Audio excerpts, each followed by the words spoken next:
Hey, how's it going, everyone? Welcome back to a live reading by Aviva. Randomly, sometimes I do this when I want to just give y'all a little bedtime story or a little interesting reading about life. You know what I mean? And I have practiced primal therapy for many years now.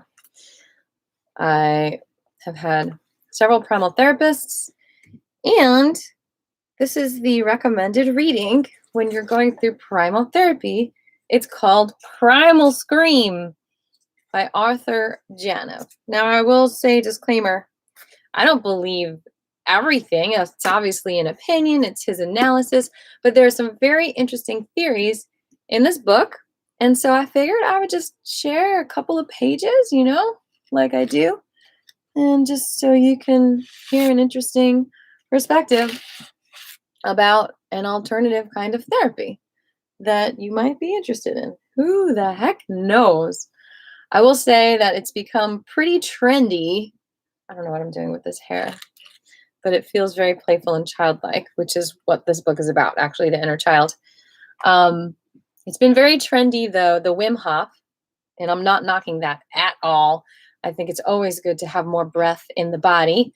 At the same time, I just want everyone to be aware that sometimes with trends is not as much emotional space holding that you deserve sometimes. So in primal therapy and breath therapy, there's a lot of breathing techniques, Wim Hof-like breathing techniques. Filling the body with breath, even just doing that feels so good, doesn't it? Like getting oxygen to every cell of the body.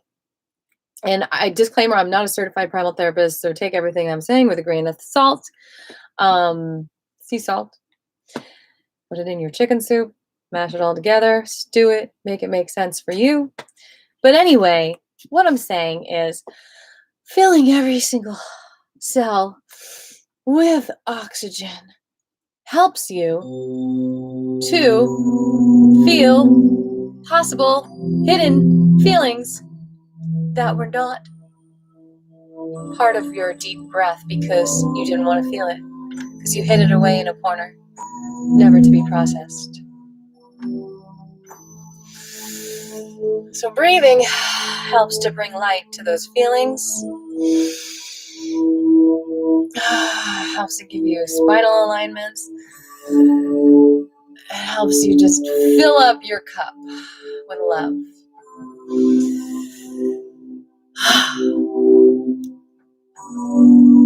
And so, I believe that is partly what Mr. Janov talks about in this book. So, we're going to get right to it. I flip to a random page. 208. The relationship of primal therapy to other therapeutic approaches. It probably makes sense for me to read at the beginning of the chapter. And wow, what a good luck thing. It is chapter number 13.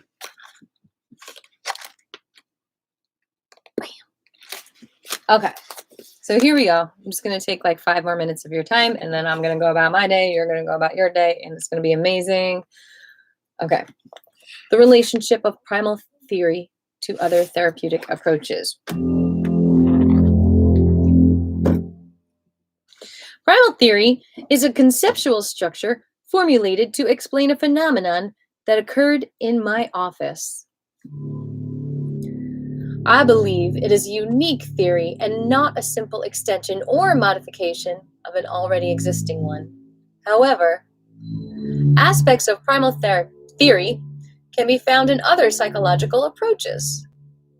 The purpose of this chapter is to briefly compare primal therapy. I keep saying therapy. Primal theory with some of these other techniques. It is not my intent to present these other theories comprehensively, but to discuss certain aspects of theory or specific techniques that tend to have wide use or acceptance. The concept of insight and transference will be given special treatment because they play a part in a number of therapies. I feel like I just need to tell you a little bit more of who author Janov is. Just on the back, I'm going to read. He's a world-renowned psychologist and best-selling author, is the director of the Primal Institute in Los Angeles and New York. He has worked in psychotherapy, child psychology, and psychiatric social work for the last 30 years. His books have been translated into 15 languages. Now, this copy was written, I mean, it says the last 30 years, but this was probably written 30 years ago. Yep, 1970. So, wait, that's 50 years ago. So 80 years ago. I mean, 80 years he's been practicing therapy. I'm not sure where he is now. Okay. So anyway, let's continue. The Freudian or psychoanalytical schools. In some respects, primal therapy, oh, now I can say therapy, has returned full circle to early Freud. It was Freud, that was a Freudian slip, who stressed the importance of early childhood experience in neurosis, and he who understood the relationship of repressed feeling to mental aberration. It was Freud who focused on introspection systematically and who emphasized internal processes as they affect current overt behavior. His explanation of defense systems stands as a towering contribution to the field of psychology. Unfortunately, improvements on Freud by the non-Freudians have shifted the emphasis from early childhood to the here and now functions of the ego. What has thus been considered progressive by the neo-Freudians would be viewed as retrogressive in primal terms. Freud stressed throughout his expositions that the analysis dealt with derivatives of the unconscious, which included free association and the analysis of dreams. I believe that we may proceed directly to the unconscious without having to examine any derivative material. Indeed, the examination of derivative matter seems to prolong therapy needlessly. It is the directness of the primal approach which enables us to shorten the therapeutic period considerably. When analytic psychologists engage the patient in the analysis of dreams or of his mental associations while lying on the couch, they are doing the very thing that will keep the patient from confronting his feelings. Y'all have that friend, the friend that tries to analyze what's going on with you instead of just letting you feel and hold space for your feelings. I'm sad. Why do you think you attracted sadness in your life? Let's think about that. No. Let's just be loving friends. Say, I understand you're feeling sad. I'm going to hug you. It is the directness of the primal approach which enables us to shorten the therapeutic period considerably. Now, I'm not saying you should be psychologists to your friends. I'm just saying if you want to be a good friend and you don't want them to suffer any longer, then directly let them feel what they're feeling. If you try to analyze it, then you're prolonging the suffering also, don't you think? I think we all need to feel together, as a culture so that we can get through things. All right. There's a lot of post-traumatic stress, cultural post-traumatic stress I think we're all dealing with. There's a lot of things going on. Okay. All right. Blah, blah, blah, blah, blah. When analytic psychologists engage the patient in the analysis of dreams or of his mental associations while lying on the couch, they are doing the very thing that will keep the patient from confronting his feelings. For example, a dream might indicate that a patient has unconscious hostility toward his mother or fear of his father. This is pointed out by the therapist. What the therapist does not do, in my opinion, is allow the patient to become overwhelmed by his rage and to scream it out without any control. Ah! In the Freudian matrix, this would be considered disintegrative conduct. I believe the opposite, that it is integrative, integrating the person's unconscious feelings back into his conscious system. I believe that analysis of any kind is invalid. To be analyzed, one patient explained, is to be done to. He went on, I have been done to all my life.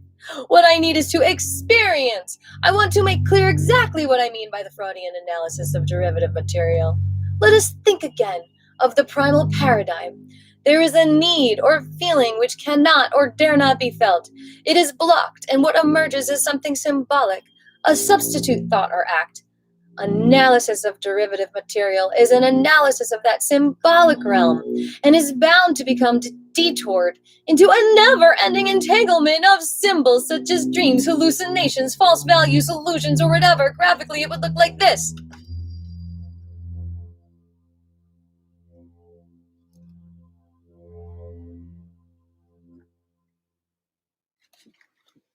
Blocking the pain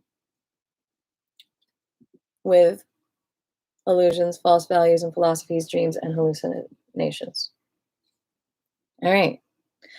Let us think of this in the simplest terms. We have a hunger pang, and the symbol which emerges into consciousness is a thought of food, something which will satisfy that need. The mind automatically presents correct symbols to the body so that the needs can be satisfied directly and survival assured. But suppose it becomes forbidden to think food. Then the person, out of fear or pain, must substitute another thought, a symbolic thought. He must substitute something unreal into consciousness because his real need is still there but blocked. So with the need for love, the child has a need to be held, to be talked to, but he soon learns that he's not going to be loved. The need is there and must be fulfilled somehow. So the child substitutes. Now, any substitute, since it is not real, must be symbolic. The need which is blocked will be symbolized in dreams, illusions, delusions, in power drives, and so on. All these symbols derive from the need feeling. Sometimes, when there are no more avenues of satisfaction open, the person may try to kill that feeling with a liquor or drugs. Drugs and liquor, however, are still symbolic acts resulting from that need. To deal with drinking or drugs apart from that need is exactly the same as dealing with dreams apart from need in the body. I am suggesting